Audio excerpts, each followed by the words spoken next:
உண்டாச்சம்மா சலனம் உண்டாச்சம்மா காமன் கப்பல் இப்போ கரைய கண்டாச்சம்மா மன்மத சாட்டையில் பம்பரமாகணும் தோள் மீது சாயவா அத்தையின் மகளை குத்தகை எடுத்து கண்ணாலே மேயவா ஒட்டி கொண்டதே அடாட பஞ்சும் நீரும் பற்றி கொண்டது எப்படி இருந்தது ஆயிரே மஜா மஜாதான் எப்படி இருந்தது அடடா மஜா மஜாதான்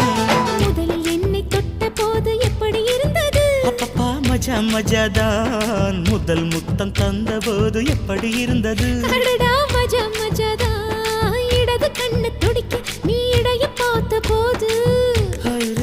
ஹாயிரே மச்சம் எண்ணி பார்க்க உன்ன வாய்ப்பு கேட்ட போது வயசு வந்த தேதி கேட்கையில்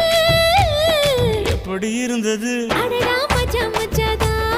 எப்படி இருந்தது அடடா